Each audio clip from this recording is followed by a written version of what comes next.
શહેરી દોસ્તો, શું તમને ખબર છે શ્રાવણ મહિનામાં એક એવી એકાદશી પણ છે જેની કથા માત્ર સાંભળવાથી પણ વિશેષ પુણ્યની પ્રાપ્તિ થાય છે। હા દોસ્તો, હું વાત કરી રહી છું શ્રાવણ પુત્રદા એકાદશીની। તો ચાલો આજે જાણી લઈએ રાજા મહિજીતની એવી કથા જેમાં છુપાયેલું છે કર્મ, પ્રાયશ્ચિત અને ભગવાન શ્રી હરિની કૃપાનું રહસ્ય। દ્વાપર યુગમાં મહિસ્મતી નગરીમાં રાજા મહિજીત રાજ્ય કરતા હતા। તેઓ ખૂબ જ ધર્માત્મા હતા। પોતાની પ્રજાને સંતાનની જેમ પ્રેમ કરતા હતા, પરંતુ તેમના જીવનમાં એક જ દુઃખ હતું, તેઓ નિસંતાન હતા।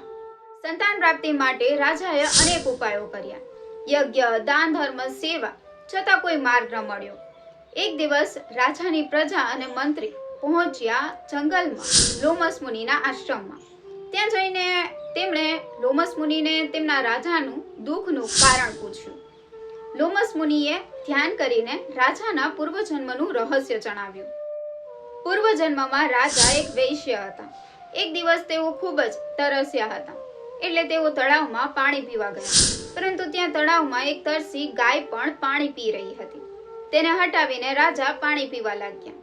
બસ આ જ કર્મના ફળના લીધે આ જન્મમાં તેઓ સંતાન સુખથી વંચિત રહ્યા છે, પરંતુ આ જ કર્મનું પ્રાયશ્ચિત પણ હતું।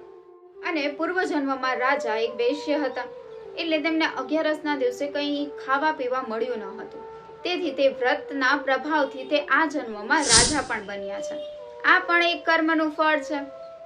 ઋષિએ પ્રજાને ઉપાય પણ બતાવ્યો, તમે શ્રાવણ શુક્લ પુત્રદા એકાદશીનું વ્રત કરો અને તેમનું ફળ તમારા રાજાને અર્પણ કરો। પ્રજાએ શ્રદ્ધાથી વ્રત કર્યું અને તેમનું પુણ્ય રાજાને અર્પણ કર્યું। થોડા જ સમયમાં રાણી ગર્ભવતી થઈ અને તેમણે તેજસ્વી પુત્રને જન્મ આપ્યો। બસ ત્યારથી જ આ એકાદશીનું નામ પડ્યું પુત્રદા એકાદશી। કહેવાય છે કે આ વ્રતની કથા સાંભળવાથી અને શ્રદ્ધાથી વ્રત પૂજા કરવાથી પાપોનો ક્ષય થાય છે અને સંતાન સુખની મનોકામના ધરાવતા લોકો માટે ભગવાન શ્રી હરિનો આશીર્વાદ પણ પ્રાપ્ત થાય છે। ધન્યવાદ।